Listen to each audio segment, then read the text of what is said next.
Bonjour et bienvenue sur ma chaîne YouTube. Je suis Boris Kimboala.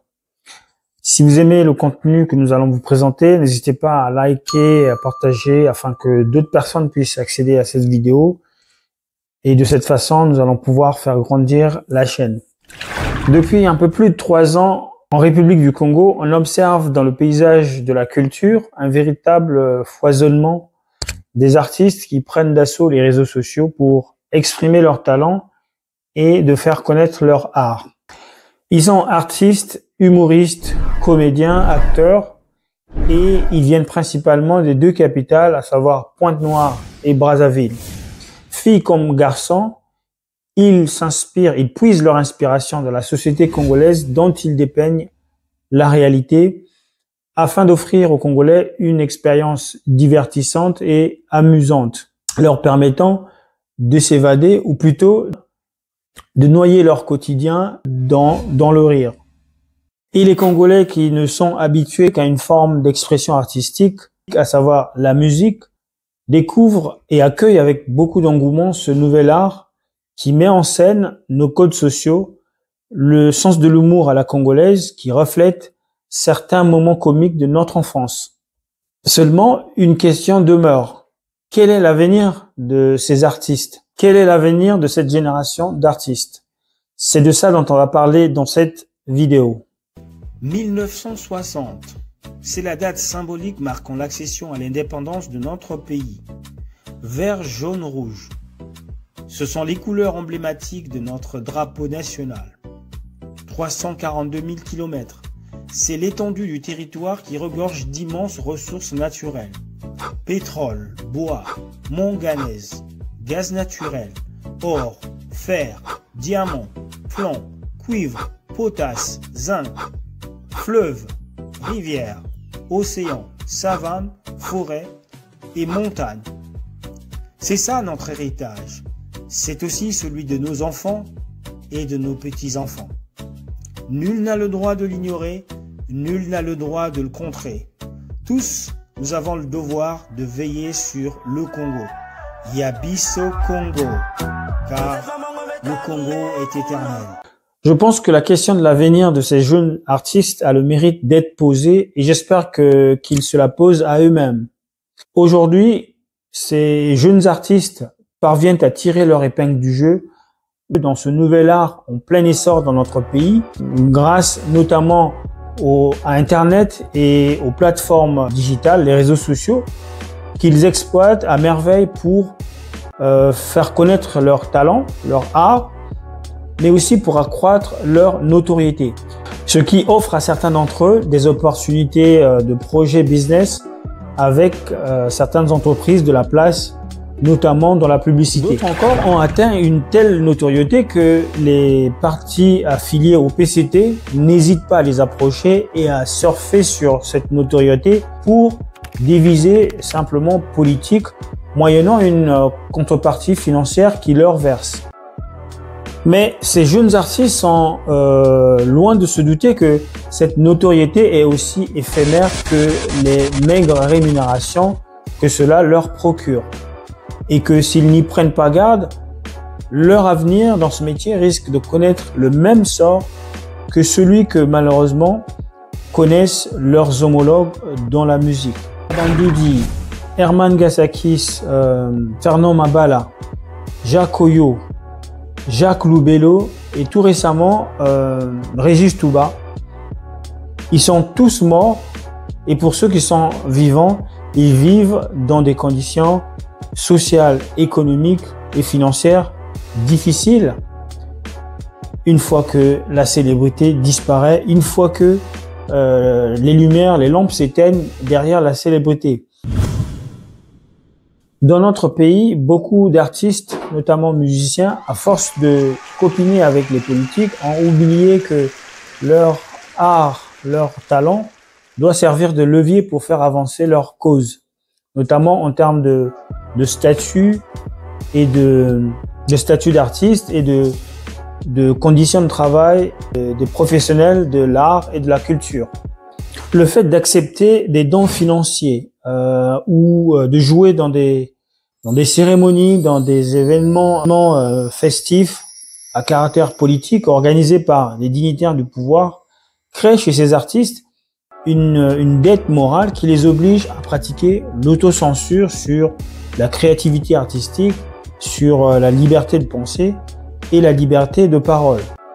Or, nous savons que le propre d'un artiste, c'est sa liberté de parole, sa liberté de penser ses sujets, de penser ses objets artistiques.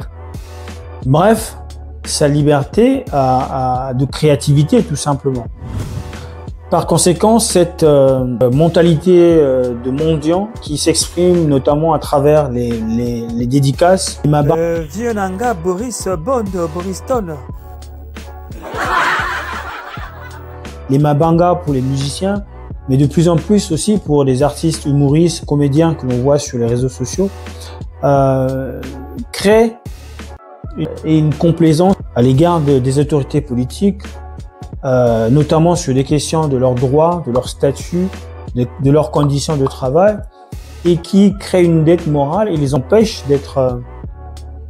de s'exprimer sur ces questions-là et d'être tout à fait libres de revendiquer certains droits. Ça tue tout simplement la créativité artistique, ça tue la liberté de revendiquer des choses. Ce n'est un secret pour personne que dans notre pays, les artistes, musiciens, mais aussi ceux de l'ensemble du secteur des arts et de la culture souffrent de mauvaises conditions de travail et des droits qui leur sont pourtant reconnus. L'État, à travers des organes du ministère de la Culture, à savoir le Bureau congolais du droit d'auteur, prélève un impôt qui normalement devait être versé aux artistes, aux ayants droit, au titre d'une redevance de droit d'auteur. Et pourtant, cette redevance n'est pas versée aux artistes, aux ayants droit, pour des raisons multiples. La première raison, c'est la corruption et le vol au sein du ministère de tutelle, donc le ministère de la Culture. L'autre raison, c'est l'incapacité du Bureau congolais de droit d'auteur à mettre en place des dispositifs de contrôle afin d'exiger aux utilisateurs, donc toutes les personnes qui écoutent les musiques dans notre pays, dans les bus, dans les restaurants, dans les bars, à verser cette redevance et à faire en sorte que les œuvres de l'esprit qui sont disponibles dans l'espace public puissent être respectées, y compris sur des questions de droit d'auteur. Ce qu'on appelle du droit d'auteur, le copyright.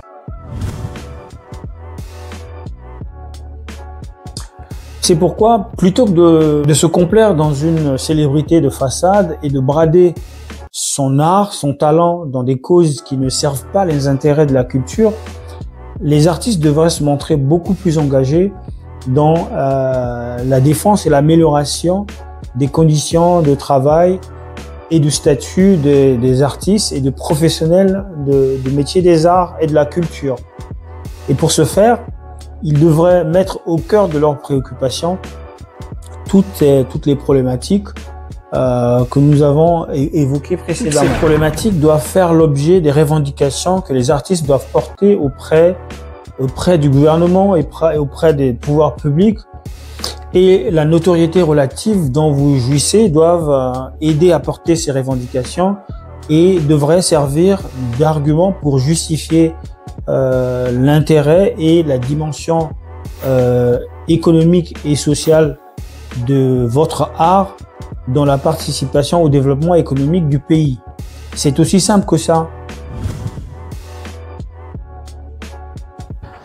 Donc, quant à la question de savoir quel avenir pour les humoristes et les comédiens que l'on voit sur les réseaux sociaux, eh ben, les artistes, les humoristes, les comédiens, tout comme leurs homologues musiciens, n'auront pas un meilleur avenir dans notre pays tant qu'ils n'agiront pas pour inciter le gouvernement à créer les conditions de développement de la pratique de leur art, de la culture et de l'épanouissement de l'artiste, y compris dans les aspects économiques et financiers.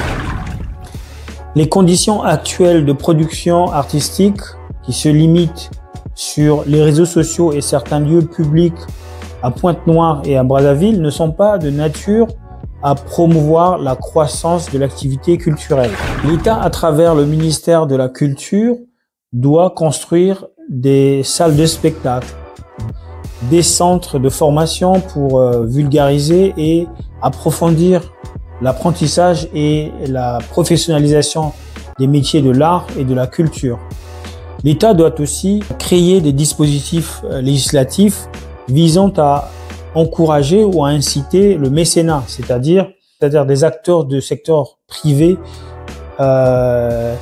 susceptibles d'apporter des investissements dans la production de l'activité culturelle. C'est tout cet écosystème qui va contribuer à créer une véritable industrie de l'art et de la culture génératrice de revenus, ce qui va permettre à l'ensemble des artistes de la corporation d'obtenir des financements, de se produire et de pouvoir vivre dignement de leur métier sans avoir à mendier.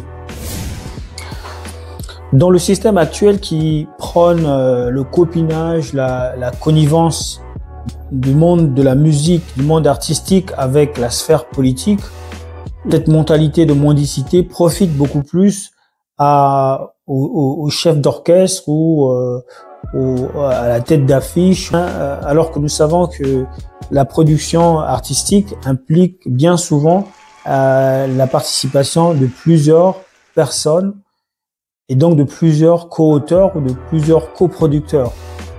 Les politiques, eux, collaborent bien souvent avec les chefs d'orchestre ou les têtes d'affiche ou les têtes de gondole qu'ils utilisent dans leurs événements politiques, dans leurs fêtes, dans leurs manifestations, à qui ils versent d'ailleurs de sommes juteuses au détriment du reste de groupes ayant participé à la production artistique. C'est pour ça que dans notre pays, vous avez des leaders qui profitent bien souvent de la situation au détriment du reste du groupe. Des leaders qui prospèrent économiquement, matériellement, financièrement, au détriment du reste du groupe. Cette mentalité de mendiant qu'il faut absolument bannir pour pouvoir donner lieu à une industrie de la culture qui profite à tous.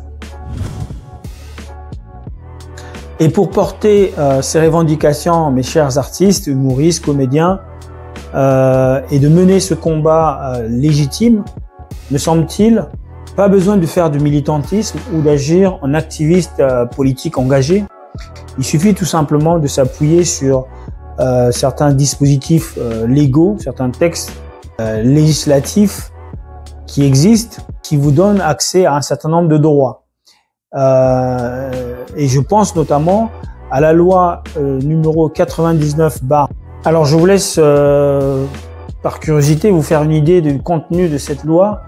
C'est une loi qui définit un cadre juridique de reconnaissance et de professionnalisation du Bureau congolais des droits d'auteur et qui donne un certain nombre de droits et de reconnaissance auprès des artistes ou des acteurs de la culture tout simplement. Donc dans son article 2, que dit-elle? Son article 2, elle reconnaît la structuration et la professionnalisation du métier des artistes.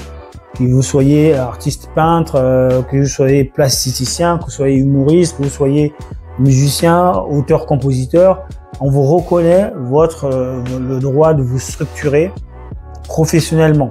Cette loi également reconnaît votre droit à vous organiser, c'est-à-dire à vous organiser en organisation syndicale pour pouvoir mieux porter vos revendications auprès des pouvoirs publics. Si vous êtes structuré en organisation syndicale, vous avez des personnes compétentes pour porter vos revendications auprès des pouvoirs publics, auprès des organes de l'État qui sont en charge de ces questions de culture. Et donc vous avez aussi la liberté d'adhérer ou pas du tout à ces organismes ou à ces organes. Par exemple, le Bureau congolais des droits d'auteur est un organe du ministère de la Culture auquel vous pouvez librement adhérer ou pas du tout. C'est à vous de voir. Mais dernier point très important, c'est que la loi vous reconnaît et vous donne des garanties en matière de protection sociale. C'est-à-dire que beaucoup d'artistes aujourd'hui n'ont pas la possibilité de bénéficier des droits sociaux au titre, par exemple, du chômage, au titre de pension, de retraite, une fois que vous arrêtez votre carrière, ou s'il vous arrivait un problème qui pourrait vous empêcher de librement exercer votre métier. Je pense par exemple à un handicap ou un accident. Voilà, cette loi vous garantit les droits de protection sociale en vous attribuant, en vous donnant accès à des droits sociaux. Bref, vous pouvez vous appuyer sur l'ensemble de ces dispositifs pour pouvoir mieux vous organiser dans votre corporation, mieux faire valoir vos droits, mieux porter vos revendications et ainsi pouvoir inciter le gouvernement à créer les conditions de créer une industrie de la culture bien structurée, bien organisée, qui mette en valeur vos droits et qui vous garantissent tout simplement les conditions de votre épanouissement. Voilà ce que je voulais partager avec vous dans cette vidéo. Si vous avez aimé ce contenu, n'hésitez pas à liker, à partager pour que d'autres personnes puissent accéder à ce contenu et ainsi nous allons pouvoir faire grandir la chaîne et surtout sensibiliser autour de nous sur l'actualité de notre pays. Voilà, nous vous remercions infiniment de votre attention. Jusqu'à une prochaine vidéo. Portez-vous bien.